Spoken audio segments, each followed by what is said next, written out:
Do you want to improve alongside the competition? Well, as Sun Tzu said, if you know the enemy and you know yourself, you need not fear the outcome of the battles.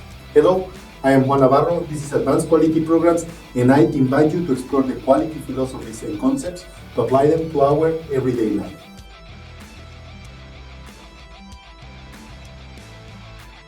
Coca-Cola and Pepsi, Apple and Microsoft, Xbox and PlayStation. Benchmarking is the practice of comparing business, processes, and performance against the best practices of our competition. Typically, it involves measuring dimensions such as quality, time, cost.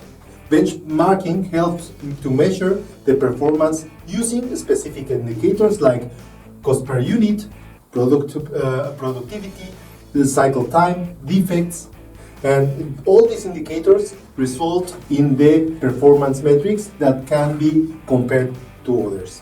Benchmarking helps us to measure performance using specific indicators like cost per unit, productivity per unit, cycle time per unit, or even defects per unit.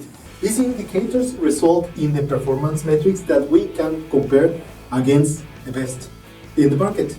This comparing method, also referred as to best practice benchmarking or process benchmarking, is normally used in management to evaluate different aspects of processes in relation to the processes of best practice companies.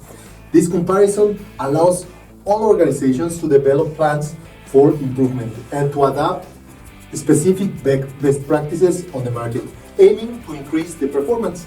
While benchmarking can be a one-time event, it is also treated as a continuous improvement process where the organization continually seeks to enhance the practice, the performance, and in project management, benchmarking supports the selection, planning, and delivery of outstanding projects and products.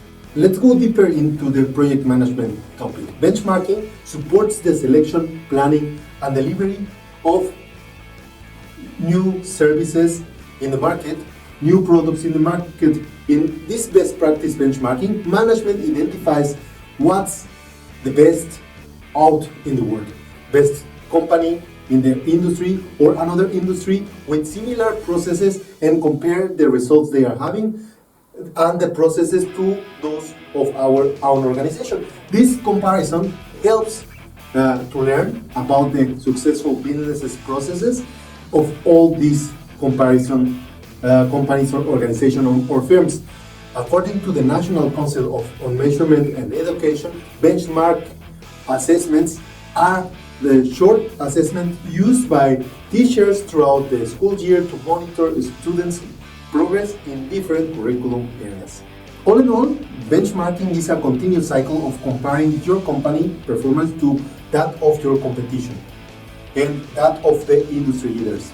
It is not just about being the best in your industry, but it is also about learning from those known for their excellent quality, for their innovation, and for their best performance, regardless of their business or the domain they are or the market they are performing. Benchmarking answers the questions: where am I?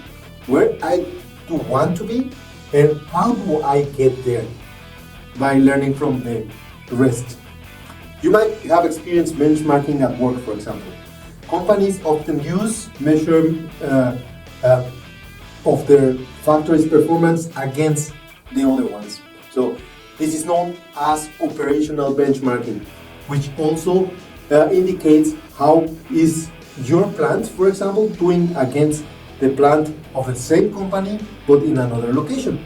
And this kind of competition encompasses quality management. These practices are more focused on functionality than long-term strategy, but they still require the support of managers at all levels. Benchmarking is a valuable learning opportunity to improve your internal processes by understanding how others do business and adopting some of their best practices. You can significantly enhance your own operation. The steps to benchmarking are straightforward. First, gather the information on your own performance. Then, establish meaningful metrics and measure the quality of your products, services, or operations and processes. Once you understand your own quality and your own performance, use them to compare against the market, your competition, or the best practice. These same metrics to measure all the best-in-class companies give you a good idea where you're at. Trade magazines often feature high-quality performers, and many of these companies share their best practices in the industry conferences. So there you get the information and the know-how. The next step is in benchmarking to compare your performance measurements to determine where you stand compared to the quality performance of others. Remember, the best-in-class company for any metric you have chosen, you could be, and you can also be the best practice. So in some cases, when you are the best practice, just keep doing what you are performing. Whether you are the best in class in one category or aiming to improve in another, benchmarking helps you to decide how to maintain your top performer processes, and in other cases to close the gap with the best. This forms the foundation for your future performance and your future projects, and is one of the main benefits of benchmarking for quality. For example, it can guide your company to install a quality program for years to come, to stay ahead of your competition. This must be a continuous improvement effort. You need to examine some of your current quality improvement projects and understand, are the goals intended to close the gap with your competition or to be the best in class? If not, benchmarking can help to steer your quality program in the right direction. Benchmarking involves comparing an outstanding product or process against the typical standard, also helping teams to set targets and find new ways to produce and operate. There are four main types of benchmarking: the internal, the competitive, the functional, and the generic. The internal benchmarking analyzes current practices with or within your business or your organization to improve functions and processes. For example, a company with multiple distribution centers can compare their performance of their operations within each center to identify improvement opportunities among them.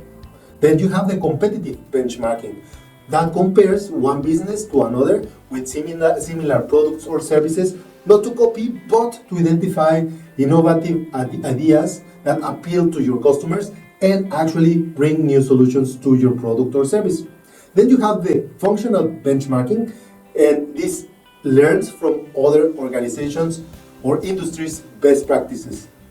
For example, an airline might compare its operation against a spa or a world-class hotel to learn how they satisfy their customers and implement some of these practices in their service. And then you have the generic benchmarking. This considers the best-in-class practices across any organization. For example, hospitals might benchmark the time it takes for a patient to be checked and to be attended by the doctor. This time then becomes a potential in new industry standards to strive for. And then you can compare against the bank, for example, or souvenir store, whatever. Every time that you become a new potential client, you can check and compare against the service you are giving. Now, unlock the highest standards possible by benchmarking your practices and compare them against the best in class. This paves the way for creating a world-class organization.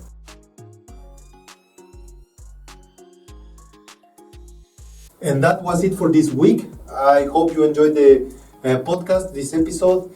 And if you did, don't forget to hit like, recommend the podcast to your friends, to your family, to your acquaintances, to your enemies, anyone that you believe would appreciate the information and will benefit from it. Don't forget to rate our books, Life Quality Projects and Principles of Quality on Amazon and Goodreads. It helps us to continue to share this message with anyone that can benefit from it. And before leaving, I leave you with a quote from Serena Williams. My biggest competition is with myself. Don't forget to hit the bell and see you next week.